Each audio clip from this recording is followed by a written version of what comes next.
Welcome to the complete guide to playing Akai Katana Shin. I'm Matt from Arcade, and I recently got the Western record for this game with a score of 6.5 million points. In this video I will first teach you how to play at a beginner level with a basic tutorial, then I will show you the advanced techniques I discovered mostly by watching Japanese super players, then I will give you some practice tips, some which are specific to this game and other that you can apply to Shmups in general. And finally we will watch my run and I will try to point out some interesting details you can apply to your runs as well. So in this video I'll be talking only about the type B ship because I don't really like type A and type C, which are slower and have some other constraints. So we'll focus only on type B, even though you can apply some of the techniques I'll show you to those two other type of ships. So let's dive in. First, we're going to go over the basics of how Akai Katana Shin works by seeing the different type of resources you can get, how to use them. So we're doing this on the beginning of stage 3 and I play very simply and make pauses to show you the details. So first I'm using the rapid shot, and you see when I'm using this shot, if I kill enemies or just touch them, I will generate these steel orbs that will automatically come to me, and as I collect them, you see I'm getting those red spheres that will accumulate around my ship. So I'm getting a bunch of those red spheres. Okay, now I think I have 8.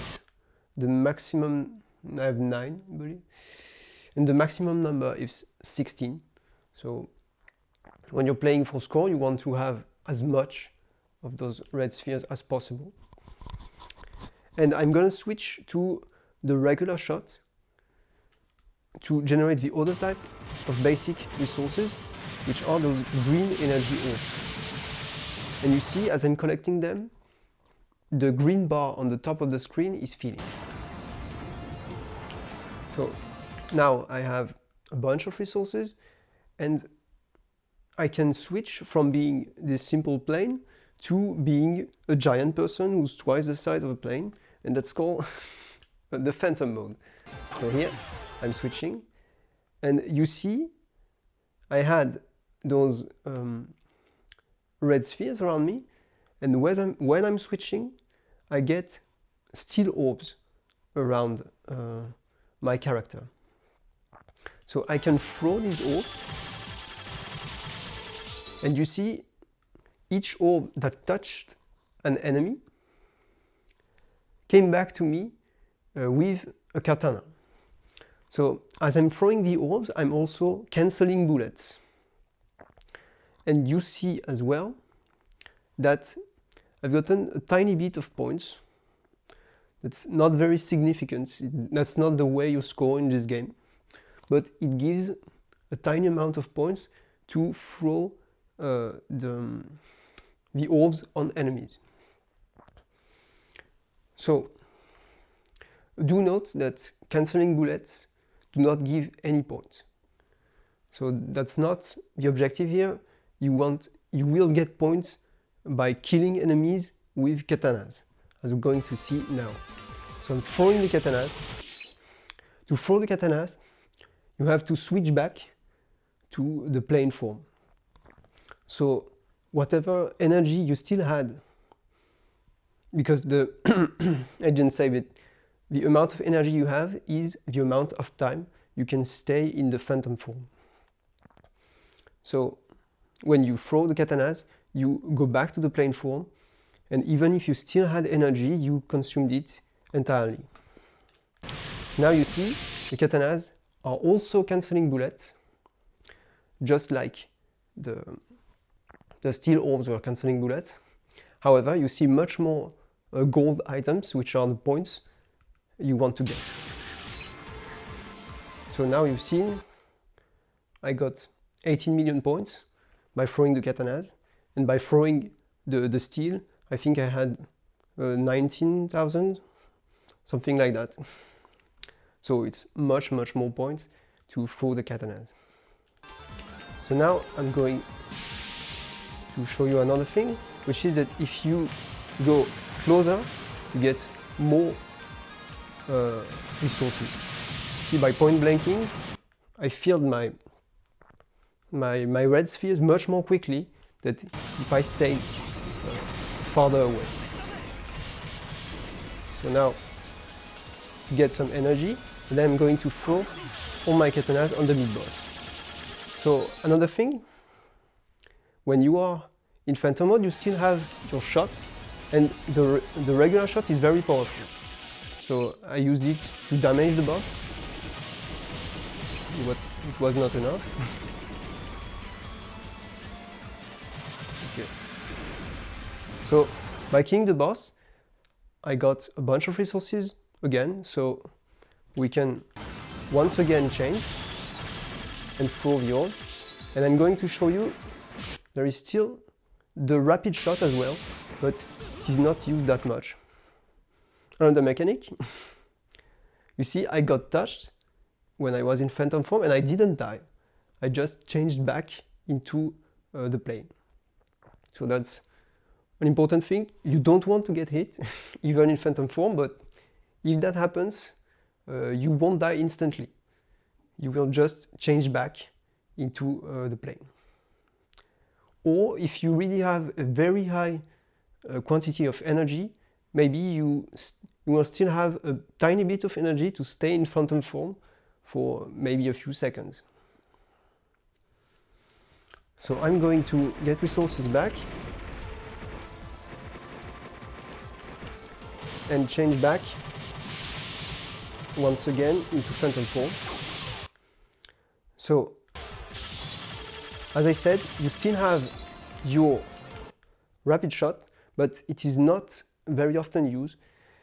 Its usage is mostly for keeping the chain going. I will talk about it later. This is a more advanced technique because it does not really give you interesting resources. However, bad spot here. So I'm going to change back once again. Okay, now I'm going to show you your regular shot here. You see, when I kill enemies, it generated those resources which are called, I think, katana parts. And when you collect enough katana parts, you will get katanas as well. So if you didn't get enough red orbs when you were in the plane mode, you can still change into phantom mode and kill enemies with your regular shot, and it will generate katana parts, and you will get katanas eventually. So that's a second mechanic. You can get katanas by obtaining steel while you're in plane form and then changing into phantom, or you can get a little bit of steel and then change into phantom and get katana parts by killing enemies as a phantom with your regular shot. So now I can throw the object, and you see when I throw katanas, I'm cancelling the bullets around me. If I stay on the path of the katanas. And as I told you with the resources, if you point blank, you get more resources, and that's the same with points. If you point blank the katanas in some way, you get more points by being closer to where the katanas are hitting the enemies.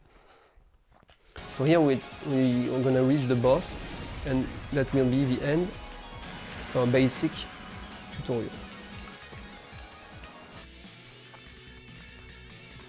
So now that we've seen a very simple version of stage 3. I'm going to see how the beginning is really played, and that way I will explain to you some advanced mechanics. So I'm going to use slowdowns and pauses to explain the details to you.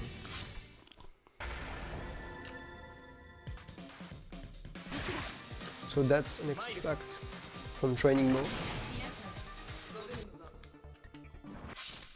And as you can see, I'm going to point blank enemies right from the start. And there is another interesting detail, which is that when you finish a stage, you can transfer the energy you had at the end of the stage to the beginning of the next stage. So if you look at my green bar, which is in the lower left part of the screen here, it is completely full because as I finish stage 2 boss, I want to get as much energy as possible. So here I'm point blanking enemies, and I'm switching as soon as I have just a small amount of red spheres, and I throw them on as small a number of enemies as possible, because you don't want to kill enemies with the steel orbs, because as I told you in the basic tutorial, it doesn't give you any points, or a very small amount of points. So you want to have as many enemies alive as possible at the moment you're shooting the katanas. So the idea is mostly to kill enemies that won't be there in the scene where you are throwing the katanas. So these helicopters here, they are leaving the screen very fast, so I'm going to kill them to get katana parts. And you see that's the same for the helicopters that are coming from the right. So I'm going to do the same. And as I'm doing this, maybe you're noticing I'm not shooting continuously with the regular shot. I'm shooting and then I'm stopping and then I'm shooting again. The idea is that when you have a certain number of katanas, the number of katana parts you get is twice this number of katanas.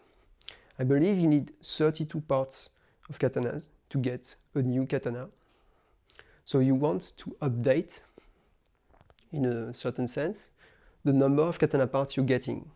Because if you have 5 katanas and you're killing an enemy, you get 10 katana parts. But once you reached, let's say, 8 katanas because you killed a bunch of enemies, now you're getting 16 katana parts every time you're killing an enemy. So you want to kill enemies in a sequence by stopping every time. You also don't want to kill enemies too fast because you want to keep your chain going, but I will talk about the chain later. So here you see I'm stopping and killing them, stopping, killing them, and I'm trying to avoid killing the enemies which are in the upper part of the screen, because I know they will still be there at the moment I'm shooting my katanas just in a few seconds. So here I'm at my perfect spot because I will touch with the katanas as much enemies as possible. So I'm going to shoot. You see, as I'm shooting, I'm just letting a tiny amount of screen space for the katanas, and then I'm following them. Because I don't want to be killed by the bullets, and I want to be there just at the right spot where the bullets are cancelled. If I'm going too fast, I will be hit, but if I'm going too slow, I won't get as many points as possible. So I'm really going fast here. I just left I don't know, a tenth of a second, and then I went in. So you see it's generating a lot of those gold points, and so there is a lot of slowdown as well. So if you want to play this game at a decent level, you'll have to really feel the slowdowns and learn to navigate through all those different speeds of in-game time. So we'll look at the next chart as well. So I'm getting as much. So here you see I have an empty energy bar now because I used all I had. So I didn't generate any energy since I had it from stage 2. And now I have to find a way to generate energy. But the thing is, energy is not very important since what really counts is the number of katanas you have to get the points. So I didn't say it, but the number of gold items you generate is directly proportional to the number of katanas you have. I don't know the exact formula, but the more katanas you have, the better. However, having energy in stock has absolutely no interest. So even if you have a tiny amount of energy, if you can throw your katanas, you get as many points as if you had a full energy bar. So I'm getting as much steel as possible. The idea is to kill all small enemies with your rapid shot and to get energy only on larger enemies, because small enemies don't really give a significant amount of energy. However, the steel they give is always interesting to take. So here, you see, I haven't generated any single energy item up to now. And I'm switching. At this point, I'm point blanking this plane. I'm getting a small amount of energy. We're in slow motion here. Then that's very short in reality. And immediately, I change into Phantom. I don't have time to wait. I throw the steel orbs immediately, and I throw them down on the plane. So when you are in Phantom form, you can throw either the steel orbs or the katanas directionally by inputting the opposite direction where you want to throw the resources. So here I'm pushing up, and then the steel is going down. You see, I cancelled the bullets, otherwise it would have been fatal for me. So I tried not to kill the turrets, but I killed 3, it seems. So it's less point that had I been more precise, I could have killed 0 turrets and get more points when I throw the katana.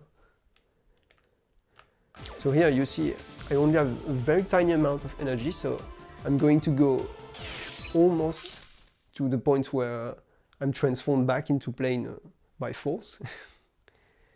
And I'm throwing the katanas and I'm following them to get the points. As you could see, I didn't have as many katanas as I had in the previous example. So I had to be more careful. I could not go in fully without thinking. I had to look at where the katanas are, because the more katanas you have, the better they will go through the enemies. If you have 16 katanas, basically, you're safe. You can go in, nothing can happen to you. But if you have less katanas than that, you're more at risk, because the katanas won't go in all at the same speed. We'll see that more in the run. So you have to be careful when you have a small amount of katanas. So here, you see, I'm still using the steel, and I will just finish this big enemy with energy. it went really fast. Now I have energy and I'm not getting any more. I'm just getting steel. So the stages will go on and on like this. You're generating energy a small amount. You're getting as much steel as you can. And you find the best spot to throw the katanas by being careful not to kill too many enemies with your orbs, so that you have the maximum amount of enemies to throw your katanas on. And just see here how I'm throwing the orbs. You see, I will just finish the plane that I damaged quite a lot. It's almost dead. And I kill just the plane with the orbs and one turret, sadly. I'm getting a few katana parts, and then the mid-boss that was causing trouble in the basic tutorial gets katanas as soon as it arrives on the screen. So another mechanic which is important is that when you throw katanas, you get points per enemy. And also, when this is a bigger enemy, you get points every 2 frames, I believe, as if it was a new enemy every 2 frames. So the thing is, with all those slowdowns, it's actually not that much points to throw katanas on big enemies, unless they are mid-bosses like this one. So you mostly want to have the biggest amount of small enemies on the screen. And you don't really want to throw katanas on big enemies. That's not the most optimal way, even though it gives a certain amount of points. So here we'll see another technique which is used a couple times in the run, which is to throw a bomb and get resources while the bomb is exploding. So as the bomb is exploding, I'm filling my my red spheres, and as you see, the bomb explodes, and I did not kill myself, the enemies on the lower part of the screen. They were killed by the bomb, and that's giving me steel. And now I think you can't see it. I'm getting a tiny amount of energy so that I can throw my orbs on the tank and immediately throw the katanas back on him and let him die from the katana shot. So I'm retaking a small amount of energy from the turrets which you couldn't see because they were still appearing on the screen at the second I was already killing them. And now I have enough energy and I'm just getting steel for my next shot. So I think that's good enough for stage 3 for the moment, and we'll see the rest in the run. So for the next part of our tutorial for Akai Katana Shin, we're going to look at the relationship between your lives and your energy. So here, you see I have a setting with what we call a max gauge of 7 and a number of lives of 5. So when you start the game, look at the gauge on the right of the screen. That's the gauge you would see when you are playing. You have 3 lives, a max gauge of 5. But you get the extends pretty quickly in this game because you earn an extend at 100 million points and another one at 300 million points. So when you're playing for score, you'll get them quickly, since my run is 6.5 billion points. So if you apply some of the techniques I show you in this video, you will get 300 million points quite fast. So you'll get used to having a max gauge of 7, and you should have 5 lives unless you die. So as you see, if I have a max gauge of 7, which is what you will have once you have 2 extents, and I lose lives, you see the energy bar is getting bigger.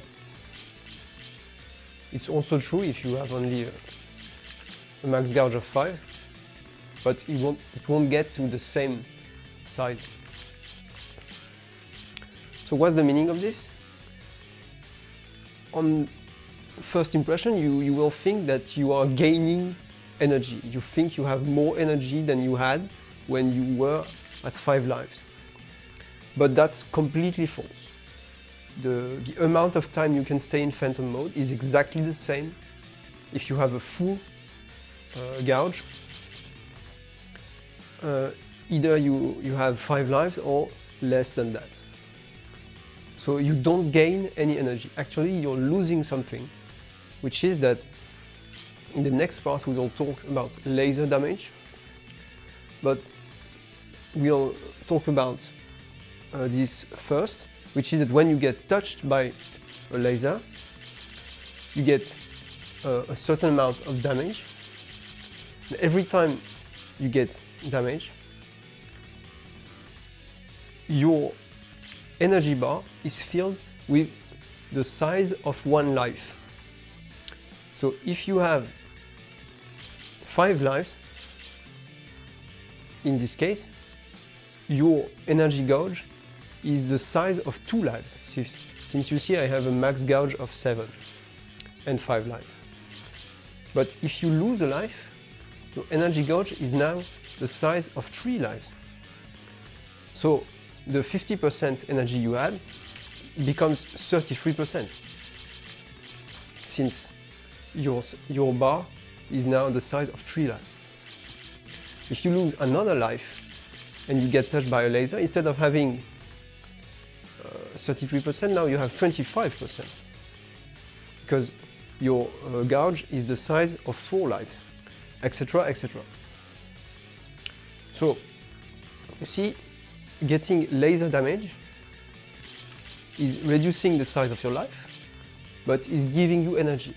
But it's really interesting to do this only if you have a high number of lives. Because if you have 5 lives, you get a 50% gauge every time, and that's very good. You can do a lot of things in Phantom mode if you have 50%. If you have 33%, you can still do quite a lot. It's not as good, but you can throw katanas, you have time. If you go down to 25, that's already pretty hard.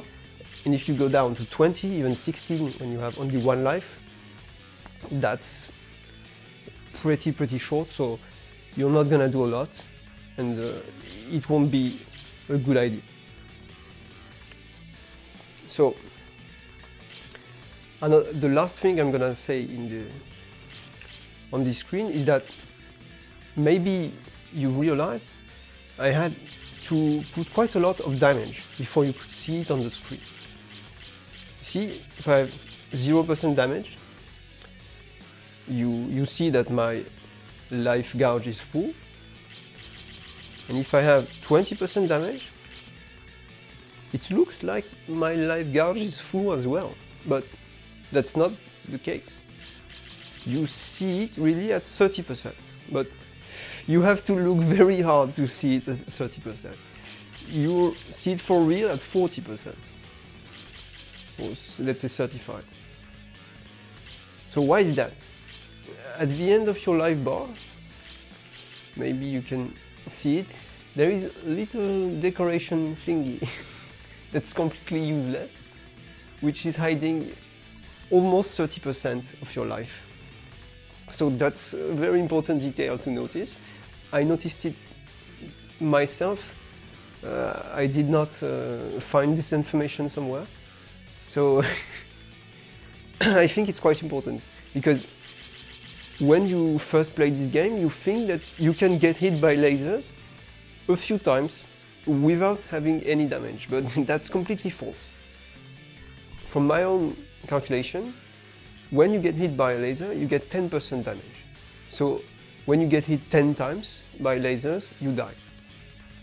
However, I have seen, I believe, in Sin Moon's run, one of the earlier world records, 7.2 billion, that he got hit 10 times and did not die. And his life gauge looked like this.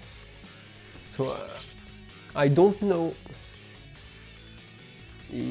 how to achieve this, but I don't think you should try it. I think that if you get hit 10 times, you die.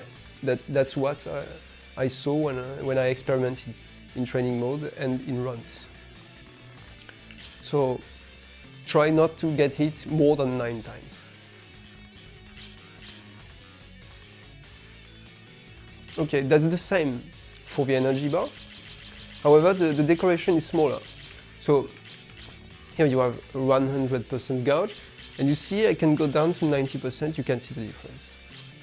But if I go to 95, you can already notice something. It's very clear at 80%. So 90, you can see the difference. 85, that's slightly visible.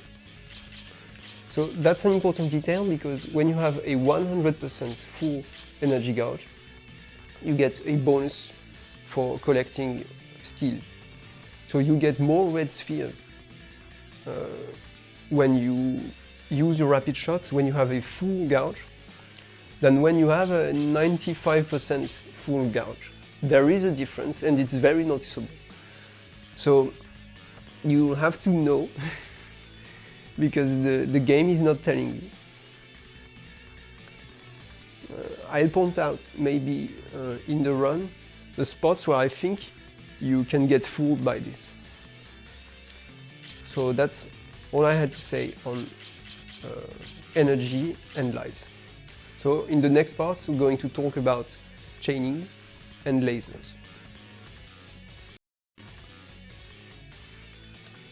So we're going to use the last part of stage 6, starting at the mid-boss, to learn about chaining and how to use lasers to build resources. So first thing we're noticing, on the left part of the screen, there is a red bar. This red bar means that you have a chain going. When you don't have a chain, you don't have a red bar, because that's your combo gauge. So you'll see it's dropping, I'm in slow motion here, because the mid-boss is coming, but the hitbox is not yet active. So when the hitbox is active, you'll see almost drop to 0 here. The bar is full once again, because I'm hitting the mid-boss with my rapid shot. So how do you fill your combo gauge? You fill it by collecting items, which are not energy items. So it works for steel, it works for points. But of course, you cannot use your regular shot to build energy and still maintain your combo. There are ways to do that, and we're going to see one just now. So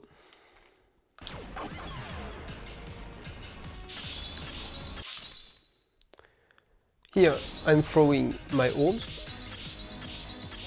and you see I'm getting small point items, and it's filling my combo gauge. So now I'm throwing the katanas, and I'm getting big point items, which are also filling my combo gauge. So here I'm not shooting yet, but in just a fraction of a second I'm going to use my regular shot to build energy, because since you see the energy items, since I am getting the points, I don't have any risk to drop my combo, so I can use this opportunity to get energy. But do not do this when there are small enemies on the screen, because when you use your katanas, you want to get as much point as possible. And the thing is, if you use your regular shot when there are small enemies on the screen, you might kill them with your shot instead of killing them with the katanas. So you won't get points. However, if you have a very large enemy, like the mid-boss here, you can shoot as well, it's not doing much damage, and you are getting energy, while still getting the points from the katana. So you see, the mid-boss is dead, and now I have a small amount of energy that I can use for my next shot. So how do you keep your chain between shots? Going to see this for this one. First, you almost always use your rapid shot to get steal and keep the chain going. So that's what you want to do with every small enemy. And here you see a bigger enemy coming, and I will use a tiny fraction of regular shot to get a bit of energy. And I will do the same with this one.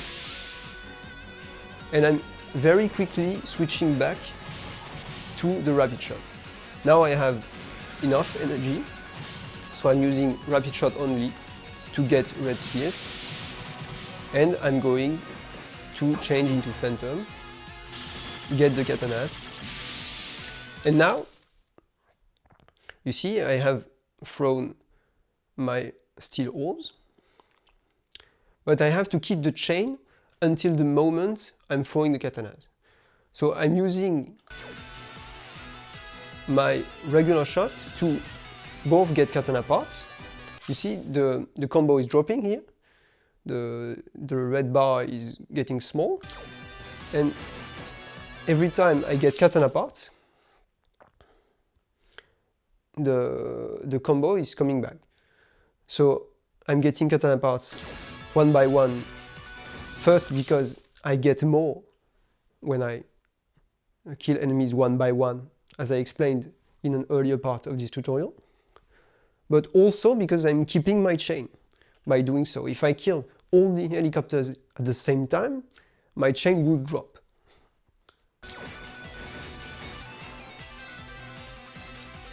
So now I'm gonna go to my ideal position to throw the katanas. You see, the chain is almost dropping, and I throw the katanas before that, and I follow them. And while I'm getting points, there is no risk to lose my chain. So I'm going to do the same here, get a bit of energy, get steel, one more bit of energy, and then I'm changing again. I'm keeping the chain by killing enemies one by one, and also I'm getting katana parts, and I'm reaching my next part. So here is a point I don't think I have explained yet in this tutorial, is that you can change the direction of katanas, as I explained earlier, but you can do very slight angles by using very small inputs. Like if I were to press fully the forward input, my katanas would go completely backward. But if I press it only once and then input the katana throwing button, you'll see I'm going to do a diagonal which goes up. I'm going to see this in slow motion. So enemies are coming to me. I just pressed the right input once, and then I threw the katanas, and you see katanas are going at a very slight angle. So you can do this in all directions. You press the input that, if pressed fully, would throw the katanas in some direction. You press it just once, the katana starts to have a little angle, and you can use this to optimize your katana shots. So now, next thing, we'll talk about lasers. So you see this helicopter appearing here. It's a nightmare for all beginners because you see those lasers, they're covering so much of the screen, and if you're not at the right place at the right time, you're gonna get hit. So you can, as I told earlier in the part on lives and energy, you can get touched by lasers to get energy, but if you think you don't have enough life to do this, you can also kill the enemy while the lasers are out. As you'll see in slow motion, if I kill it with my regular shot, the laser itself becomes energy parts. So another interesting thing to notice, I had a very small amount of energy, I transformed, and you see energy is still here. The energy I generated is still on the screen, and my energy bar is filling while I'm already in phantom form. So that's what I call late collecting, and you can do this in some spots of this game. That's very useful. That's the same also with steel. If you generated steel and then transformed into phantom mode, you can still get more sphere around your character while you're already in phantom form. Second way to use lasers is to do what I'm doing here. You are in phantom form, you don't shoot, you don't do anything, you just go on, get touched by lasers. And you see, as I'm getting touched by laser, my combo gauge is not dropping, so I'm collecting points here, so you can't see this. Well, there is no point now, so my combo gauge is not dropping because I am getting steel just by sitting on the laser. So there is a notion of point blanking in this scenario as well. If you are far away from the source of the laser, you're not getting as much steel as you are getting if you are right on the spot where the laser is coming from. So here I'm getting a maximum amount of steel orbs just by sitting on the helicopter. So if you are very precise, you can let this helicopter alive and use it once again after that. But in this footage I kill it, and I think in the run I left the helicopter alive, so we'll see that later.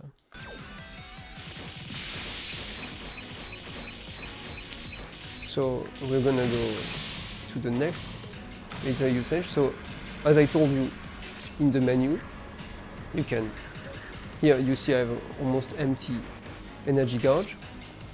I'm going to touch the laser just once, and you see now I have half a bar of energy. So I can use it to transform, and I'm using the same technique. I'm getting touched by lasers. I get all these orbs. I'm going to use it to shoot katana. We're going to do it once again. So the helicopter, as I said earlier, is quite a tough enemy if you're a beginner, but here it's kind of your best friend. I left it alive in this scenario so that I can get hit by the laser once again and go sit on the laser once again and get as much resources as possible to do a second katana shot with only the help of this helicopter. I did one katana shot with its energy and the orbs generated by sitting on the helicopter. I left the helicopter alive. I killed things around it. I got back to the helicopter, got touched by its laser, got energy, got steel orbs from it, and I killed it with my orbs. And now I'm using the katanas I got from this helicopter a second time to finish the job and get a lot of points. So you see here both katana shots were accounted for in the score, So I got 416 millions just by using the helicopter. So that's a very important technique. So next part of this stage, once again we got hit by lasers. You go point blank the source of the laser to get steel, and once again we're doing it. So we'll see the end in the run.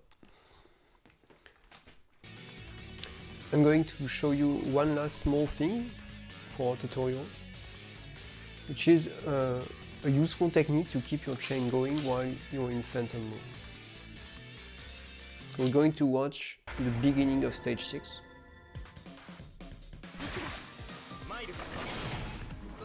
So here I'm doing some standard stuff. I'm killing enemies, getting orbs. I change it to phantom. Now you see I've killed everything.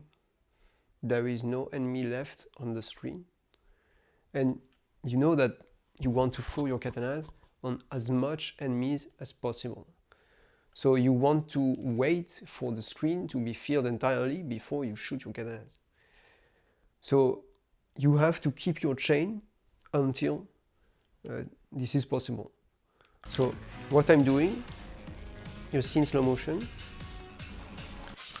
I'm using my rapid shot because rapid shot is generating steel, but it's not very powerful. So if I just tap once or twice the rapid shot input, I'm getting a small amount of steel and I'm not killing anything. So be careful that if you do this on helicopters, the small helicopters, you will kill them. So you have to do this on enemies which are at least slightly heavier than that. One small tip as well is that if you use your regular shot and you are tapping, you will get the rapid shot. So that's something to know, because I explained to you that you want to use your regular shot to kill small enemies one by one, and sometimes you will do it a little bit too fast and you will get the rapid shot instead, and in general that's pretty bad. So you want to avoid this. So now you see my combo gouge is dropping. I'm using my rapid shot once or twice. I'm getting objects and I avoid my combo gouge to drop fully to 0. So now the screen is filled and I can throw my katanas. So that's it for this technique.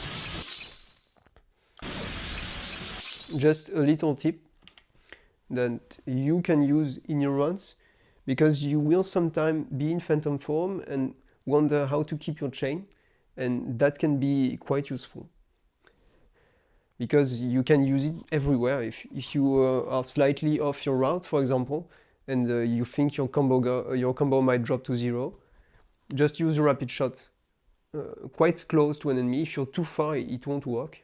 So you have to almost point blank the enemy to get the orbs. And it will save you in a few situations.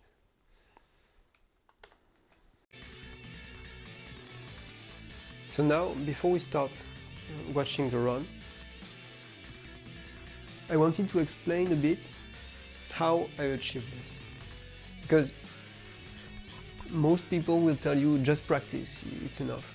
But knowing how to practice is quite important, I believe. So first, there is no miracle. Look at my offline ranking. You'll see I've done quite a number of runs before I reached my 6.5 billion run. And the offline ranking is limited to 50 runs, so we can't go down memory lane. But there is no reset in this, you know. That's finished runs. At least stage 7 boss, stage all. Yeah, I've cleared the game quite a number of times. And you see, you're not even top 10 with with 5.7 billion in my offline ranking. So I trained for quite a number of months. I started playing the game in July, and I reached my high score in November 23, and I played almost every day. So I believe I had 170 hours of game time according to Steam the day I reached this score. And you see, I did run daily for around 1 month. I believe my first clear was this one, October 24. I had stopped training at this point, and I had around 6.8 billion as a training mode sum of best stages. And that I had been running for a few days, and I reached this first clear, and it was a last life, last born after more than 100 hours of training. So that's not easy. But I think I can give you a few tips that can help you progress in a better way.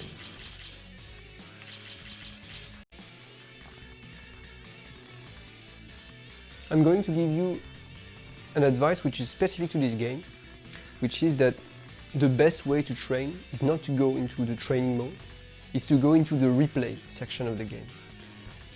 So you go in training mode, you play a level in full, and then at the end of this level, you will be able to save your replay. So you see here there are score attack replays and training replays. So I'm going to select one of these training replays. You see just stage 5. So look at those options here. You can fast forward times 4. And the game is actually lying to you, because you can fast forward times 8 by pressing the RT button in the same at the same time that you're pressing the RB button. So you see it's very fast. You can reach any section of the level in just a few dozen seconds at most. So you can reach the end of the level, which is a very long level, very fast. And when you want, let's say I want to here, I press back. Now that's me playing. You see? And you can continue the stage until the end, and at the end of the stage you will have the possibility to save a new replay, which will be an edit of your first replay. So you can build your perfect replay of every stage by playing small section after small section and by editing it every time.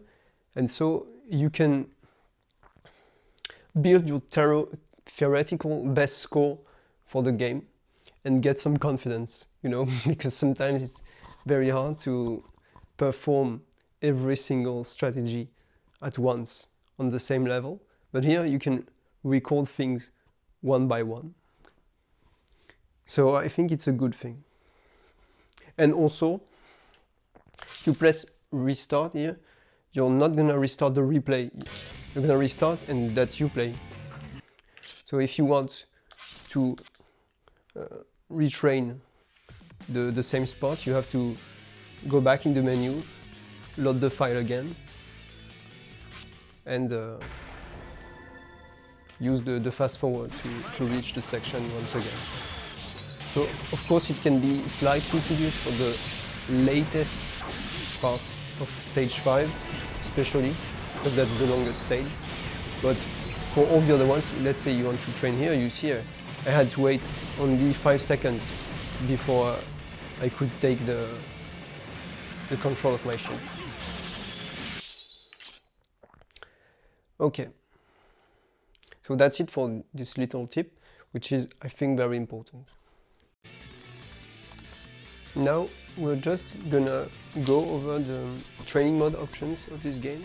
So you can use sets. You can customize however you want. So let's say I'm taking a new set, like this one. You choose your ship, so we are choosing type B every time here, because that's for me the best, both for scoring and surviving. You can choose stages, you can go at the mid-boss, at the boss,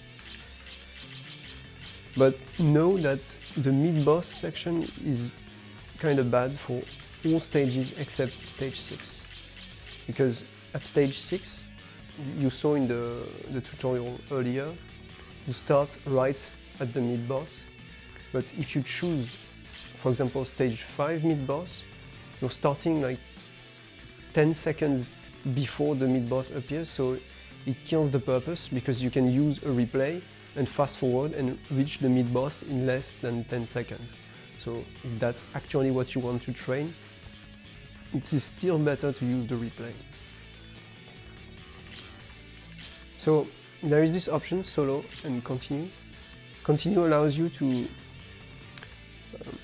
keep playing after the end of the stage. So what's useful, especially, is to do stage 6 boss, followed by stage 7 boss. But otherwise, I think it's not very useful. You should do runs instead. The miss no miss option is actually bugged, I think, because in stage 6 and stage 5, you have many more bullets when you are in no miss, in a real run. But I never saw that in training mode. So the extends here are set to the default, which is 100 million points and 300 million points. So you'll get them at every level. And it's not an issue if you're playing with 0% damage. But I will talk about it later. So your life max gouge, that's something I already explained earlier in the video. A battle type fighter guardian means either you're the plane fighter or guardian phantom mode. So that's not very useful. If you want to change into phantom mode, you use the guiding gauge. You put energy and then you switch when you start. Bombs, that's the number of bombs, of course. Haganese stocks, that's the red spheres. So you can't put Haganese stocks if you start at the first part of a stage, because that's impossible to bring red spheres from the stage before. However, if you're at the sub-boss, you can give you up to 16 of those red spheres. Combo count, of course, that's your chain. Know that it's very slow unless you're pressing, no, that's the wrong button. You're pressing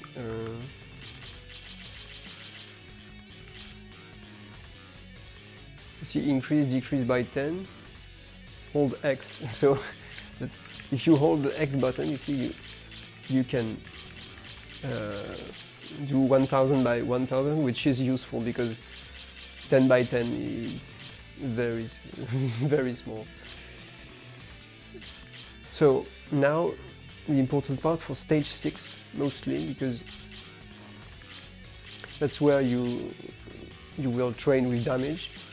If you want to do a realistic stage 6, you need to start with damage, because you will take damage in stage 5. So my own training preset is to put 50% damage. That's a bit much, because my route should put me at 40%, but I prefer training with one unintended laser hit in stock, you know, so I know what to do if I get hit one more time. And guiding gauge, of course, that you want to start stages with 100%, because that's what you will get by defeating bosses the correct way.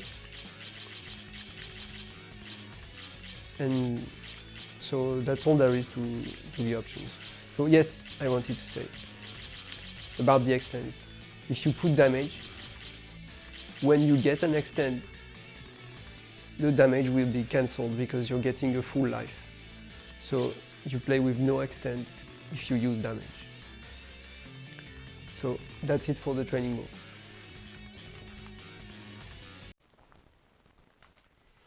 Before playing Akai Katana Shin, I did not have a lot of experience playing Shmups.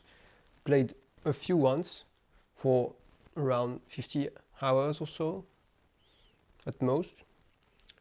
So you can't say I'm very experienced at playing Shmups.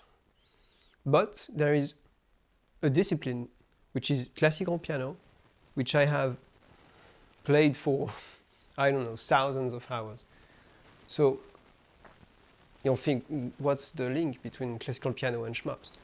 But a piano could be seen as an 88-button controller on which you're performing inputs, just like you're performing inputs when you're playing a Shmup. So if you're able to learn a very, very large series of inputs to play a 20 minutes long classical piano piece, you can use the same kind of strategy to learn a 30-minute long Shmup, which is performing a very large series of inputs.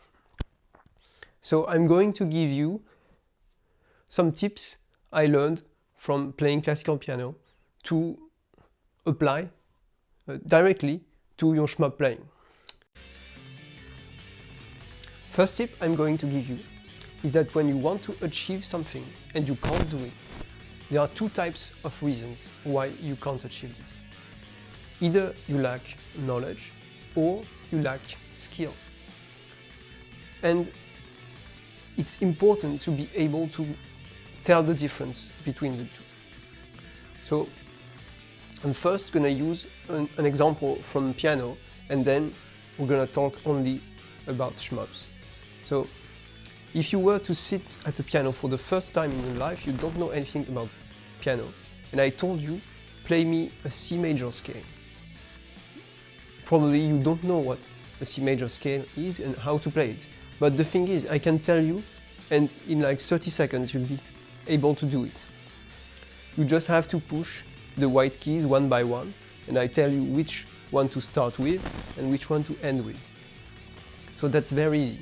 If you can push keys on your keyboard at the computer, you can push keys on the piano, and you'll be able to do it in 30 seconds.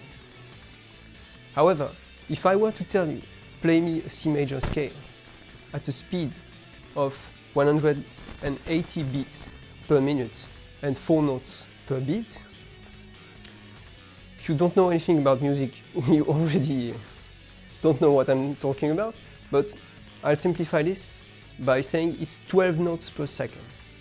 So if you are to play clearly a piece of music at 12 notes per second, you know that's someone who's already quite good at playing the piano. It's actually very fast. And I think if you're playing scales at this rate, you have played hundreds and hundreds of hours of piano. So here, this is a problem of skill, because the first one was knowledge. You didn't know what the scale was. I told you what it is, and you can do it immediately. But the second example is skill, because there is nothing I can tell you that will make you do it. I could write an entire book on how you place your hands, your fingers, your wrist, your elbow, I don't know. But the first time you sit at the piano, even if you know all I have written in this book, you will fail. That's clear. You have to practice. So the difference between skill and knowledge is that knowledge is something you can act immediately with. And a skill is something which is a long-term endeavor. It's a feeling, it's something in your body.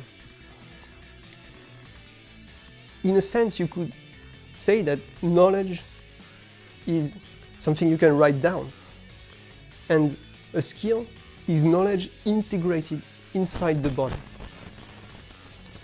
You know, that's external information that entered your body and that you can now use freely as a feeling. So there are also these same situations in Shmups, and in particular in Akai Katana. So I'm going to show you examples from stage 4, and I will first do the beginning of the stage, how I would do it, and then I'm going to do slight differences that will make me fail, and we will analyze how to resolve those problems by thinking about skills and knowledge.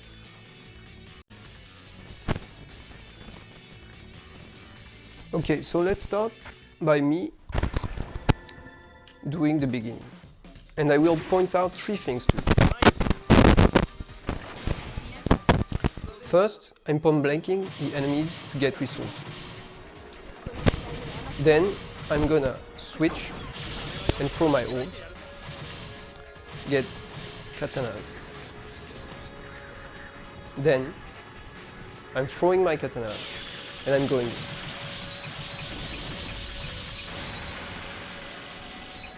Okay, so I did it quite right here.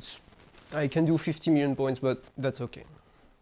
So we're gonna restart, and I'm going to do differently the first. I'm point blanking to get resources. So here, why did I fail? So of course, you could say I was doing a dumb thing. I was just sticking to the wall and thinking it would work was kind of silly. But you see, I gave you the information, and I'm going to point blank enemies, and they're coming from the right of the screen. So I'm going to the right of the screen, and I'm point blanking. That's what I was doing. So you could say it's a bit of a knowledge issue, but I think it's rather more a skill. Of course, it's me playing, so I have the skills I showed you just earlier. But if you are doing this mistake, I think it's a matter of skill. That's a long-term endeavor. You have to get the feeling of where your ship is in relation to the enemies, and being able to make those tiny adjustments to be able to point blank. So if you're already quite good at point blanking in other games, you could transfer those skills and very quickly learn to point blank in Akai Katana. But if it's the first game when you're trying to do this point blanking, you will need some time. There is nothing I can say to you right now that would make you better at point blanking. You have to get the feeling of your ship and of the enemies coming at you. So this first one, I think in general will be a skill issue. So you have to work on it in a progressive manner by doing it repeatedly, a small amount of times every now and then, and you will get better at it. It's kind of I don't know. It's a process that just takes time. You can't rush it, and you can't just ask someone to tell you how to do it. Next one, I talked about throwing the ult. So, if you remember, I had much more katanas than that. No? What happened? So you see, I will be scoring only 22, I have the number of points. So what happened is that I point blanked the enemies, and I actually killed the one on which I was supposed to throw the orbs to get the katana. That was a big enemy. So that's the one on which you want to throw your orbs, because I killed this one and I threw my orbs on the small enemies. But there was only a few small enemies, so all my orbs did not give me katanas because there wasn't an enough amount of enemies to throw the orbs on. So that's a knowledge issue.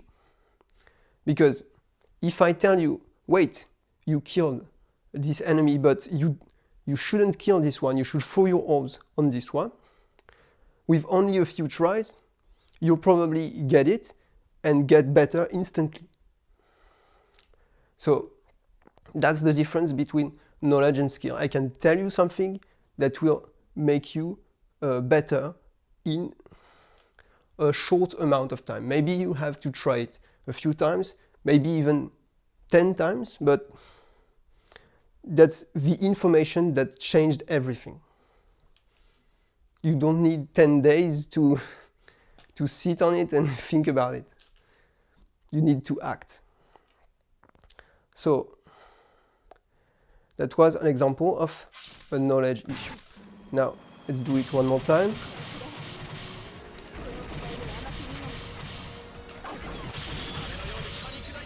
So I have the good amount of katanas here, I believe. Now I'm throwing and I go in. Oh, I died. So what happened? I told you, I throw katanas and I go in. So that's what I did. But there is a thing though. The torpedo you saw at the beginning of the screen has a hitbox. And it's larger than the size of a katana. So you have to dodge the torpedo when you're going in while you throw the katanas. So that's once again a knowledge issue, because once I tell you this information, you can act on it, and you only have to try it a few times to get how to do it better.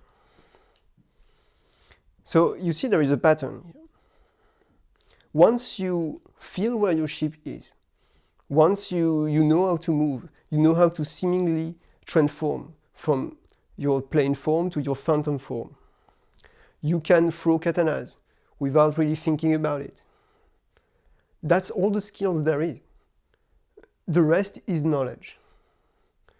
So there is a much more important amount of knowledge to gain, to obtain, to have a good level in this game than there is of skill. That's the belief I had from my experience, because once I played, I don't know, 40 or 50 hours, at this point I think, even though my skill still progressed in the background, everything for me was to learn new things about the game, discover new ideas, and that's how I got better at it. I could move my ship, I could tell where I was after 40 hours of playtime. But what really changed when I reached 100 hours of playtime is that I had thought about everything in the game. I really knew what I was doing. I really had a clear idea of what was dangerous, what was not, where I could throw my katanas, where I could throw my orbs to get katanas, etc., etc. So I really think that maybe it's similar for most shmups. I don't know, it's the first time I get a good level in a shmup. So I try to apply it to other shmups, and maybe I tell you in the comments if I get good in another one, how I did it. Okay, so now I'll talk about another idea I got from playing the piano. So as I said earlier, I believe the amount of skill you need to get a good level in this game is not that impressive. However, the amount of knowledge you need to perform well is very high.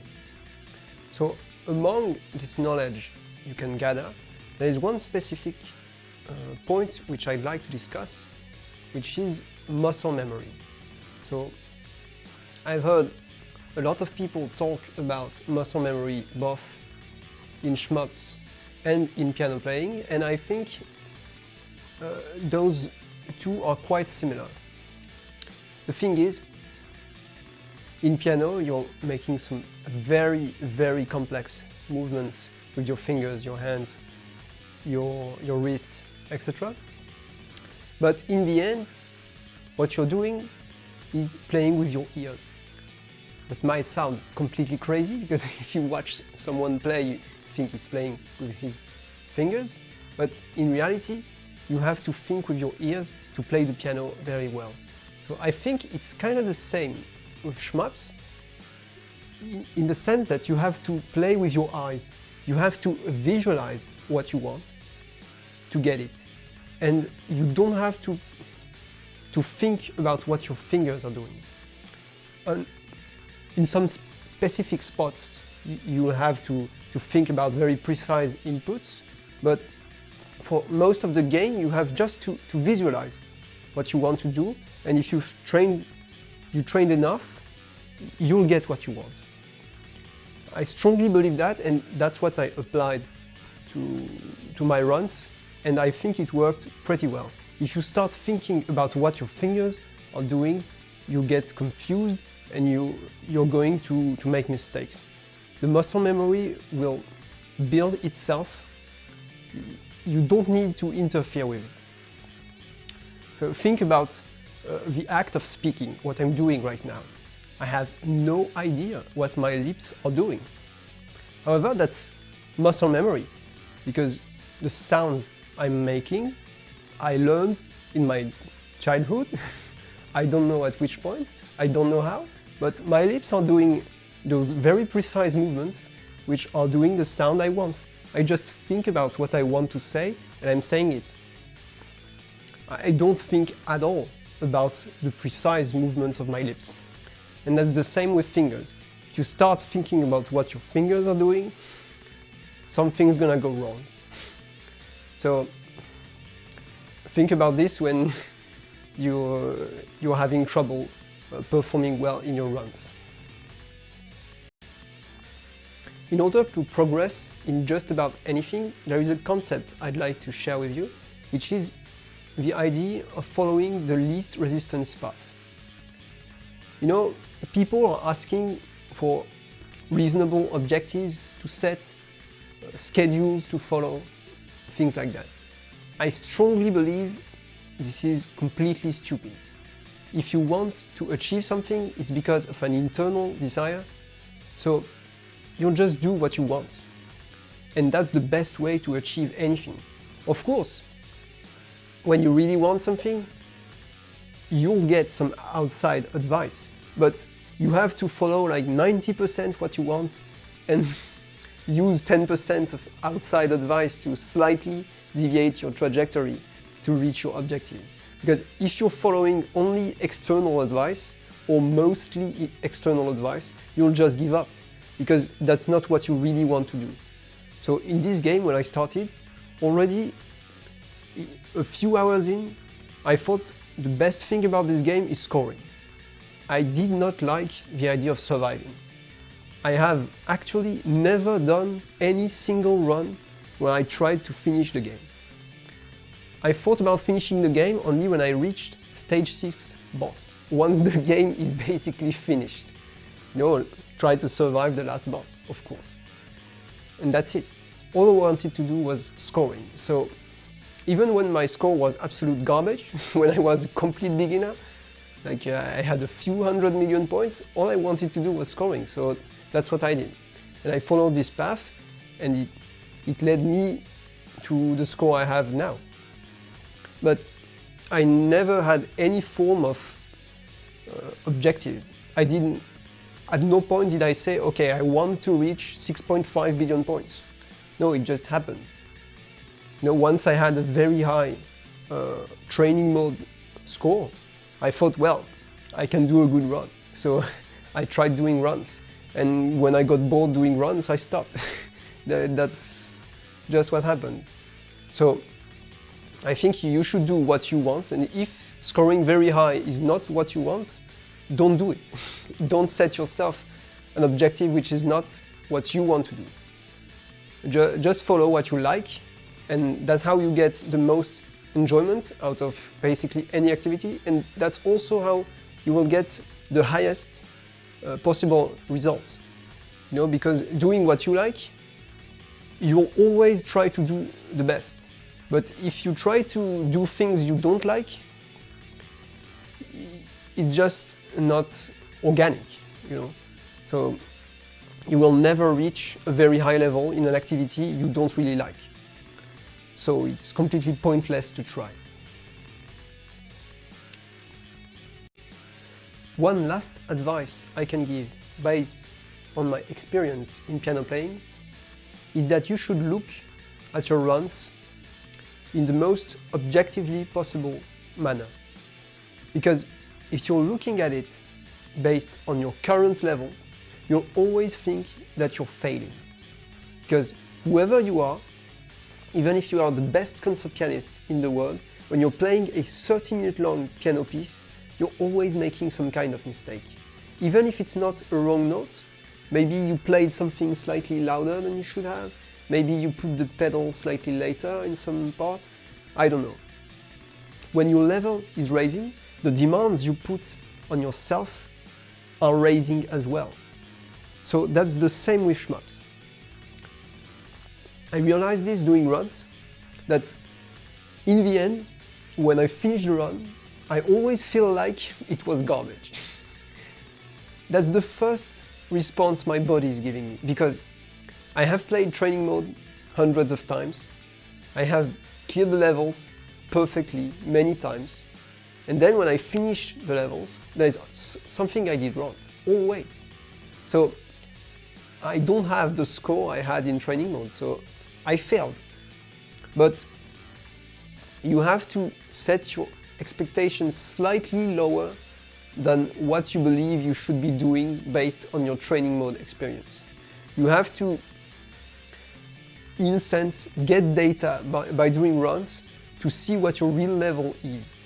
Because doing one level in training mode 10 times and reaching a given score is not the same than doing the first few levels, reaching this level in the run, and doing it only once and get a score. You know, you always have a lower score in this scenario. So be more realistic, but work on your mistakes as well. That's quite important. So don't beat yourself up, but look objectively at your mistakes and think, okay, this one, I made a mistake because I lost my focus for 5 seconds. So that happens, you don't have to retrain anything. But if you think, okay, this one, I don't really know why I died, maybe it's a good idea to go back to training mode, retry the section for 5 minutes, and see if you really master it or not. That's something I did after almost every single one of my runs. I played the run, I thought, okay, I did 5 mistakes.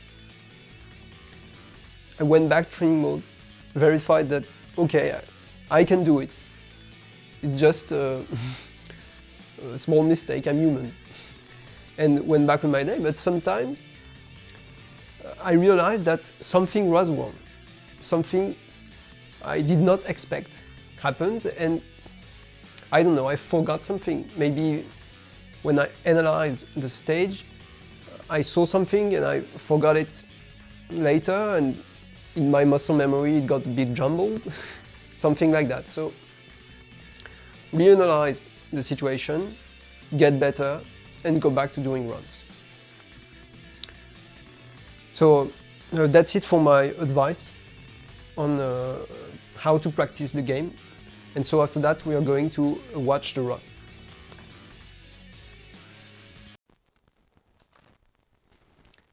Before we watch the run, I wanted to give an advice to beginner and intermediate players, which is that when you see me doing one katana shot, you shouldn't do the same. You should wait that I do 2 katana shots for you to do 1, because you will still be collecting resources during the first katana shot that I'm doing, so that you can do the second one.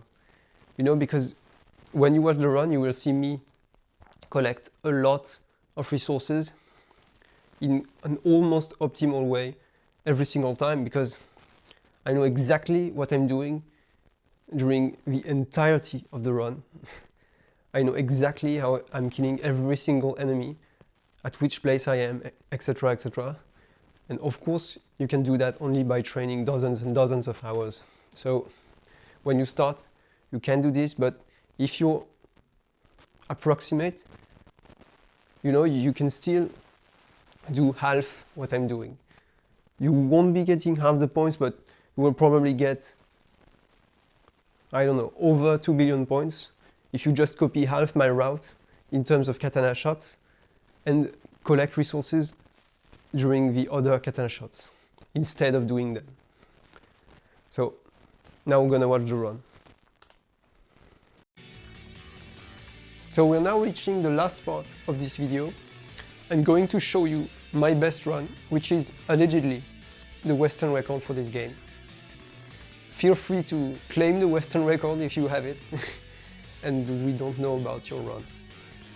So first, let's see how points are divided into the game.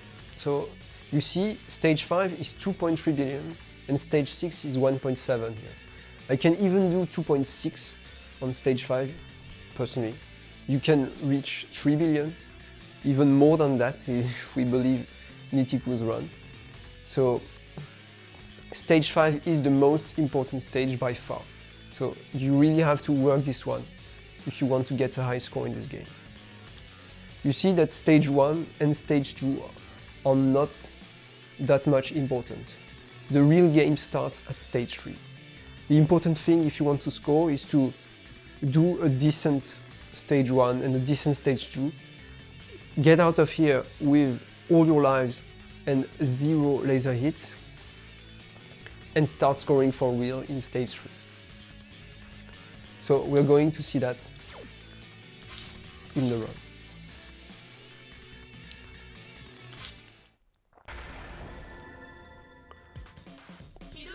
So the basic gameplay loop, as I explained in the tutorial, is to get resources as fast as possible by point blanking enemies. So you see I'm point blanking everything. You change at the best spot with a medium or big enemy to throw your orbs on, and then you try to kill as high a number of enemies as possible with your katanas, because that's what gives you points. So here, be careful about your option, because it will behave strangely if you don't pay attention. So here, I threw the katanas a bit early, so I didn't get all the slowdown on the mid-boss, and I lost maybe 20 or 30 million points. But I didn't reset because, you know, that's just 20 million points on a 6 billion run. So here, be careful about your chain for this shot, because depending on how you throw your orbs, you might lose your chain before shooting the katanas. So now let's talk about bosses. I don't really score bosses in this run, because they are not worth it. You know, you see my chain is 0 now, because you can't stop it from falling to 0. When the boss arrives, the chain drops to 0, and you know that most of your points come from your chain. So when you throw katanas on bosses, you don't get that much score. So I get a little bit of score, a few millions, but you can get maybe 5 or 6 millions more than that here. And I don't think that's very useful to take risks for that. So you can get hit by lasers here because you don't have all your extents. Don't do this on other bosses, because once you have all your extents, laser hits counts for real. And maybe you have seen, the boss threw lasers at me and I killed it when the lasers were out, so I got a full energy gauge. So now I'm starting with a full energy gauge, and I can immediately get resources. You see the train exploded when I destroyed just the last wagon. So that's very specific to trains. If you destroy the last wagon, you get full resources from the train.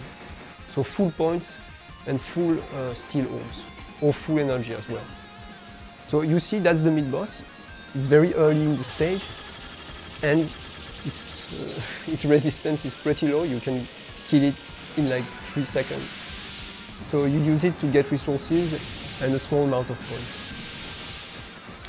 So you can kill the mid-boss slightly faster than that, and in this case you would have more enemies to kill and you would get more resources.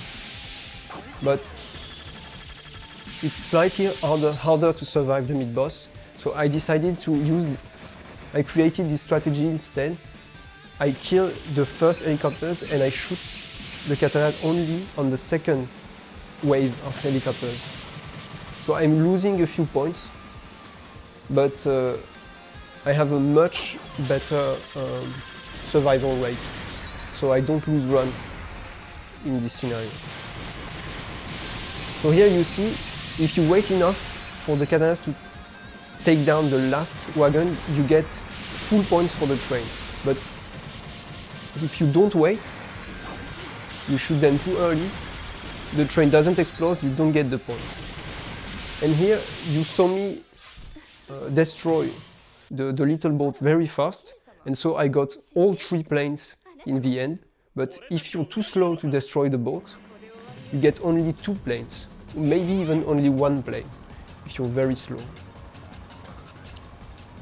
So here I'm going to talk about the option, because you see I'm trying to put my option in front of me so that the option is close enough to give me resources. If you stay too far away, you get a very, very little amount of resources. But if your option comes closer, you get resources as if you were yourself at the position your option is. So as I explained, I shoot a few katanas, I get a few million points.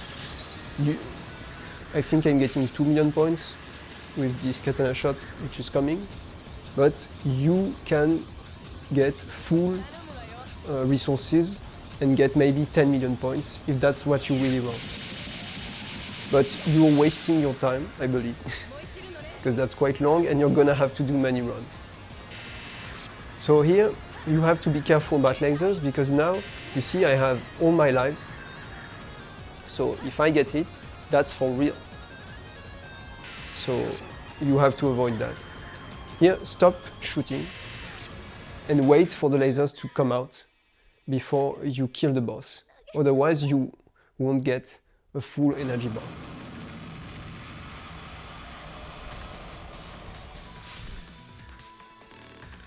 Okay, so I've already analyzed the beginning of stage 3 in detail. So in the tutorial, so I'm going to give you other tips. That's the first shot I actually mastered, the first high-level shot, I would say. And I think it's a great idea to start trying to copy high-level shots at the beginning of stages. Because as you can see, you're in the same position I am when you start the level. But when you go deeper into the level, you will have a hard time copying what I'm doing, because you won't have the same amount of resources. You won't be exactly in the same position.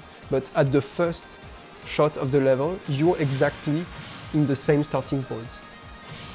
So that's my advice. Start with beginning of levels. So here I made a mistake. I killed the tanks, but that's not a very costly mistake. You see, I'm still getting maybe 90% of what I would have gotten without killing the tanks. So now I didn't comment this section. So be careful about the tanks here. You see, I I killed it right when it appeared.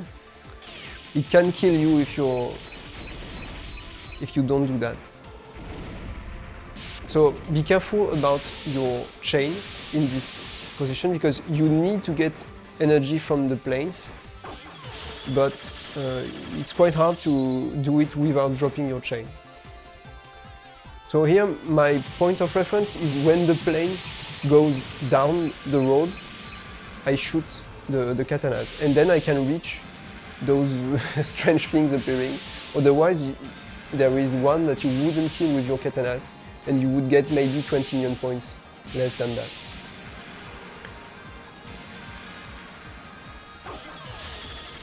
So this is very hard, what's coming.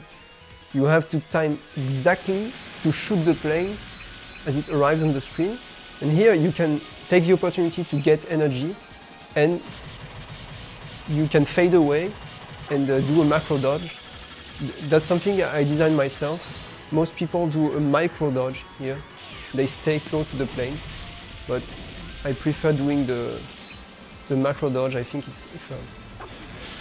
So here I killed sadly the tank before I could shoot my orb, so I lost one katana shot, but it's not a very good one. It's like 20 million, 30 million points, so that's still a loss, but it's not that much important. So here you see I'm using the same technique as with the second boss. I'm putting my option quite close to the boss so that I'm getting energy. And when you collect a bomb, all the bullets on the screen are cancelled. So wait for the screen to be filled before you collect the bomb. But beware, if you destroy the bomb carrier at a different time, the bomb will be on a different cycle. So make sure you destroy the bomb carrier exactly at the same time every time so that you can get your bomb always at the same spot. I could have waited a bit more here, but that's enough to destroy this phase of the boss. So we are facing a similar ending with this boss as with the second one, which is that we want to kill it with all the lasers out. So at some point we're gonna have to stop shooting and wait for the lasers to come at us.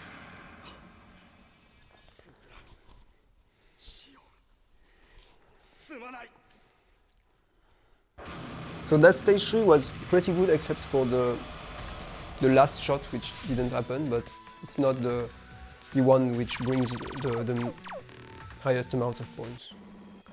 So stage 4, I was a bit disappointed about it.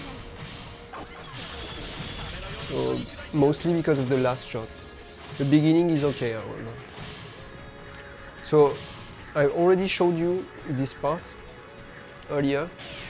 So you see I'm dodging the torpedo. And here the important idea is that you kill with your regular shot to get the energy only when the lasers are out. So here I think the angle is bad.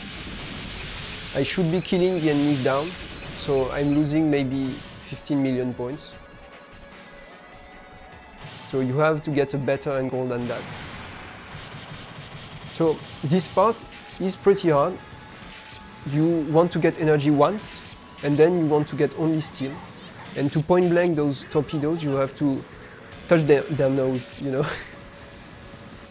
And this one, it's very important to kill it as late as possible, or maybe even don't kill it, because you will lose your chain if you kill it too early.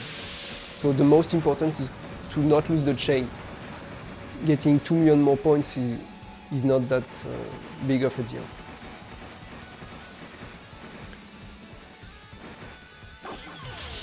So here we are waiting because we don't want to waste our phantom mode energy. Because you see, we don't have that much. So here that's a very difficult part. You can do it differently if you want. So be careful about your chain here.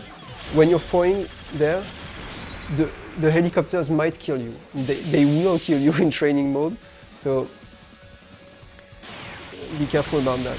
I think my point blanking was bad here and I lost maybe 20 millions for this reason.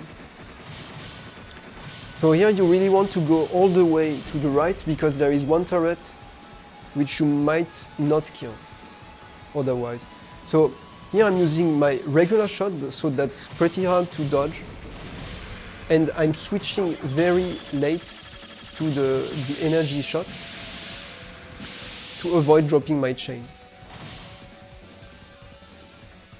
So here you want to be point blanking the katanas exactly when they touch the planes. You can, if you want, not bomb in this spot and dodge like we did just before, but that's very hard. So I prefer using the bomb. So that's where I made the mistake. I was low on energy, I don't know why. So I shoot the katanas too early and I'm just not getting the points. I should be getting 150 millions here. So stage 4 boss was a tough one for me at first. And I decided to plan one bomb because you need 2 bombs for stage 5.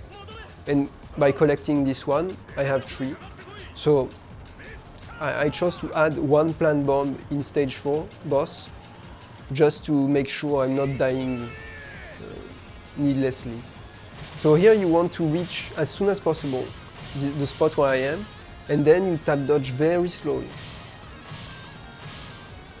Be careful about those things because they have suicide bullets. So you have to dodge those lasers, but I got touched once and that's bad, that's bad. So in this phase, you want to get full resources. You wait those aimed blue bullets, and once you see coming the pink one on the right, you go at this spot and you throw your orbs.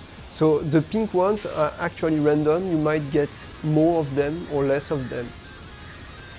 I don't know if there is a reason.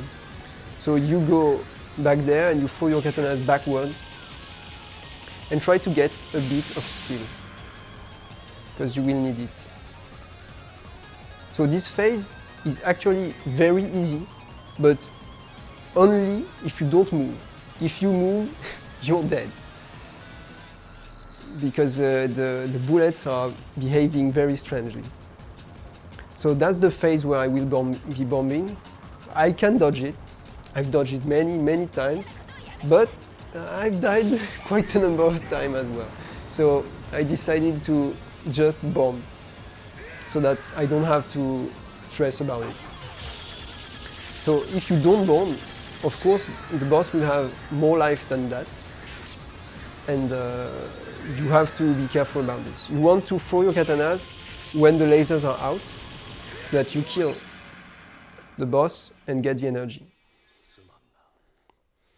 So 2.4, that's decent, but I was not very happy with this run at first.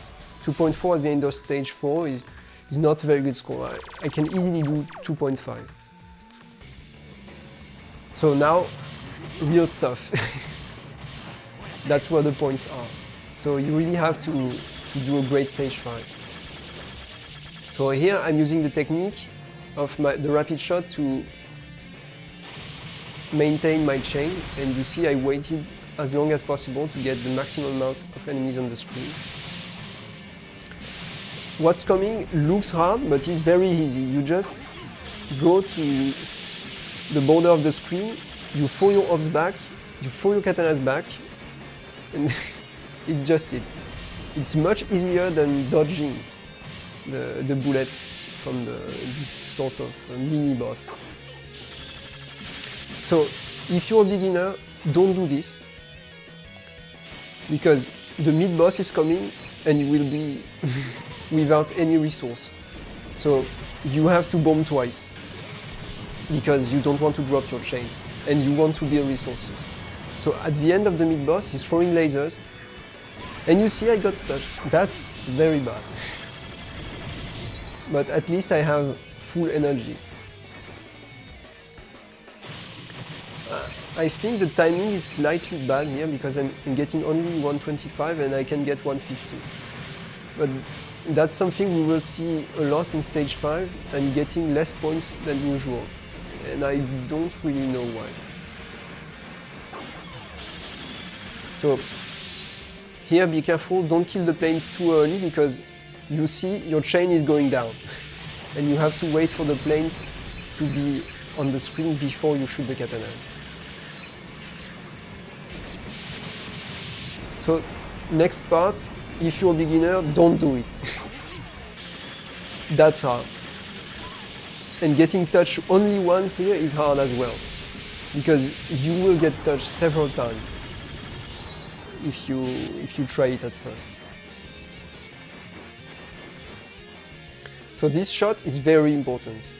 And it's also quite hard because everything has a hitbox here, and you will die when you disappear behind all those points. So you need some experience.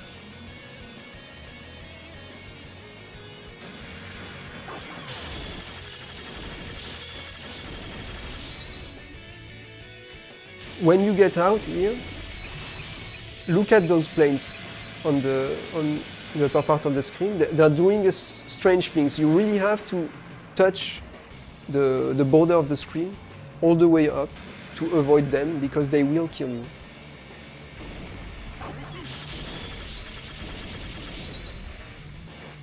So here we are reaching the part where all the points are.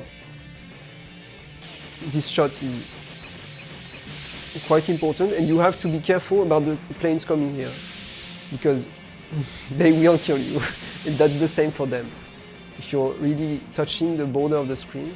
So you can get energy without this laser hit if you want, but I'm used to doing the laser hit, so I don't take unnecessary risks.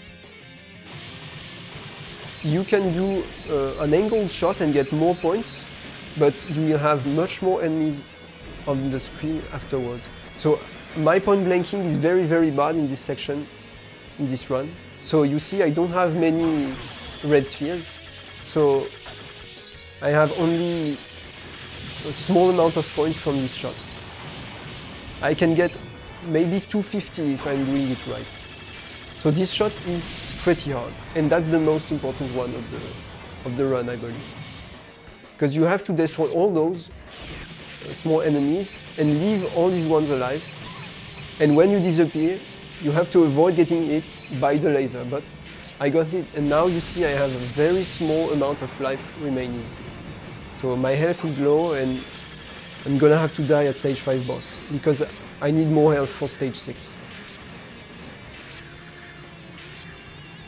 So this shot is amusing because the music stops, but you're still getting like 350 million points.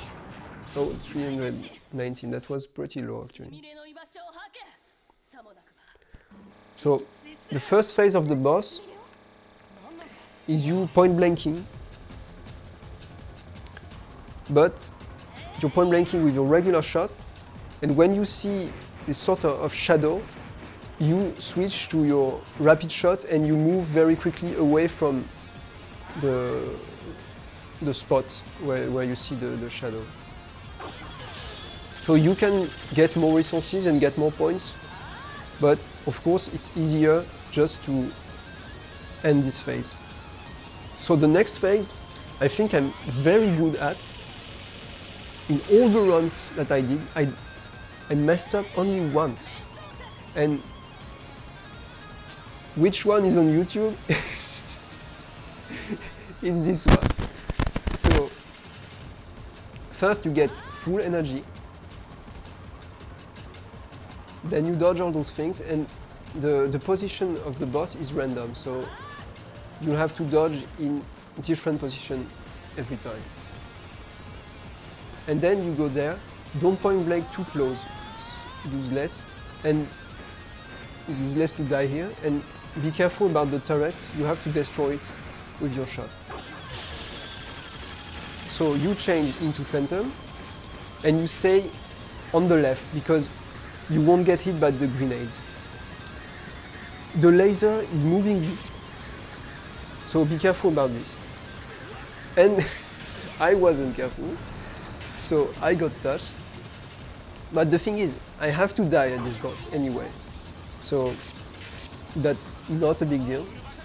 But when she speaks, you have to throw your katanas diagonally upwards. But I didn't because I didn't have my katanas. So now I'm gonna have to get energy, then die, and go into stage 6 with full health.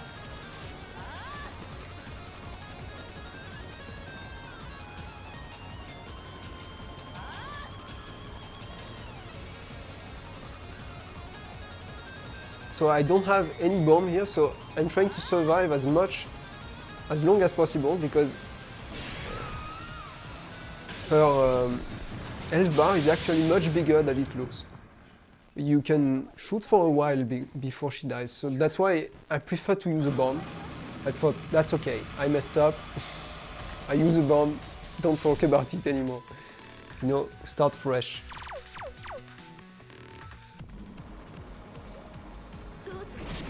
So I showed you this section in the tutorial to talk about chaining.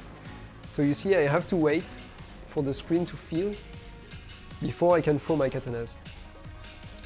So you can follow your katanas all the way through, but beware, this tower is throwing strange bullets. I prefer not to go in and get 5 million points less. I think that was wiser.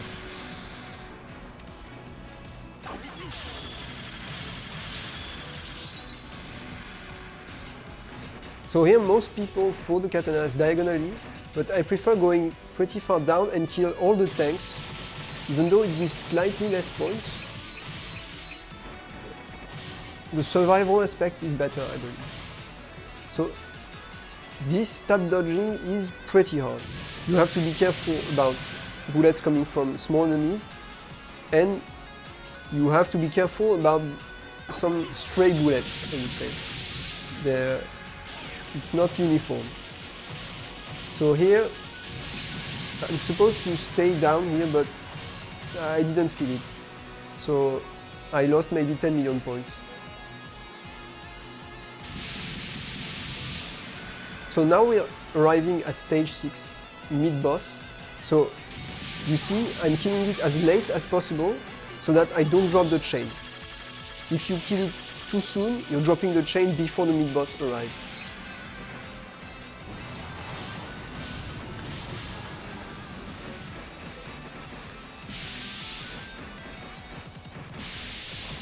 So that's my favorite part of the game, so I was pretty confident. You know, that's where I have the best results. So I'm doing my thing, even though I know it's a very high scoring run.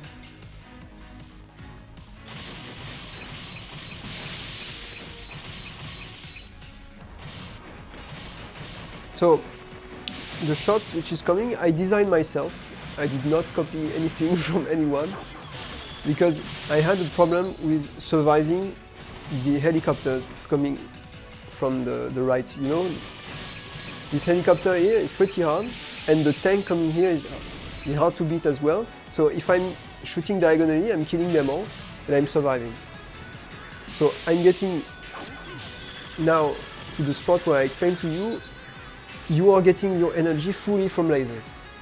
All the resources come from lasers in this spot. So here, we are trying to leave the helicopter alive, and I succeeded in this case, but that's quite hard. You cannot just say, okay, I'm leaving this helicopter alive. You will fail sometime. So you have to know how to do it even if the helicopter is exploding. So I can switch without any laser hit, so I keep my life full. This shot you can fail in so many ways I can't explain.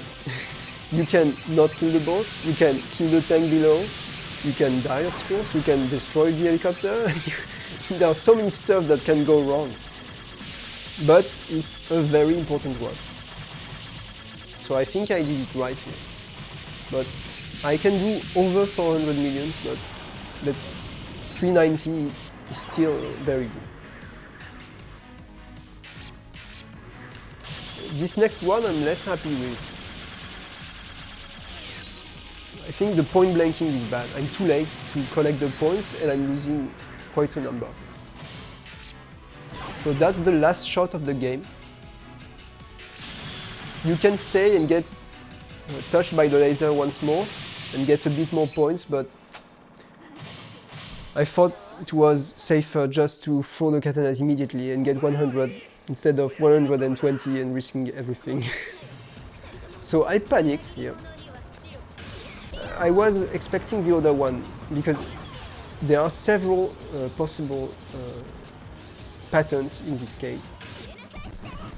So I swear to myself, if I'm panicking at stage 6 boss, I'm using all my bombs, because so often I did a good run and then I came into stage 6 boss, I'm looking at my score and think, oh shit, it's a good run, and I die for no reason.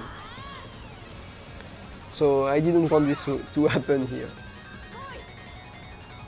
So try to finish this first phase with a full energy goals so that you can be safe for the next one. You can macro dodge all those blue bullets while microing the pink ones, but I got scared, so I changed much earlier than I would in training mode.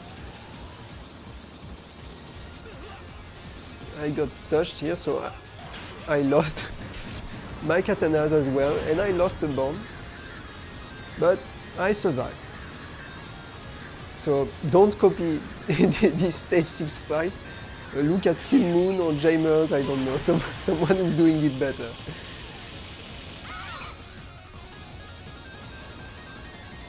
Here for me, the goal is to finish the run, because I think there is some form of mental issue, you know. When I finish the stage with the last katana shot, I'm thinking, well, game is over, I did well, but thing is, there is still, oh, that's very bad to go here. I was dodging pretty well, but I don't know why I went up. So that's one death. So there is a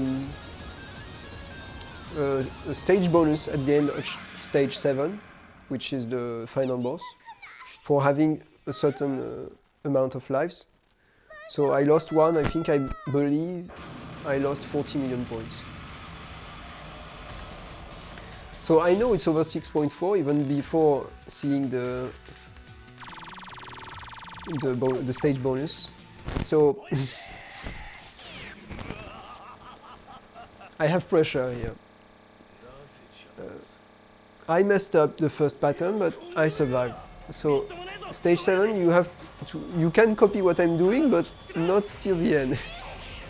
So you first start this way, you fade away, then you switch into Phantom, and you should be dodging the bullets, because that's really possible to dodge the bullets from the spot where I was. Here you want to change it to Phantom, to shoot it, and don't let the shot go, because when you move, the shot is still at the same spot. So you can move away from the boss and still shoot it.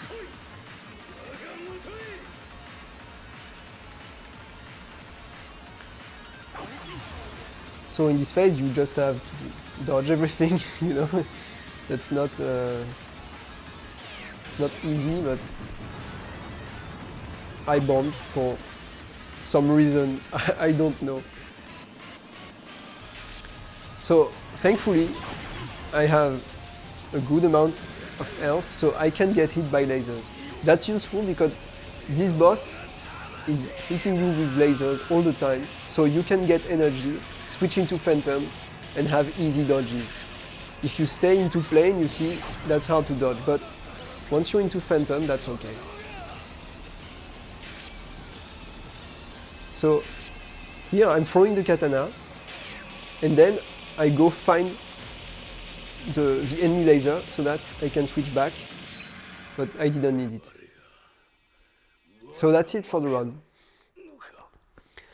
You see, I did quite a number of small mistakes, but overall, that was my full route.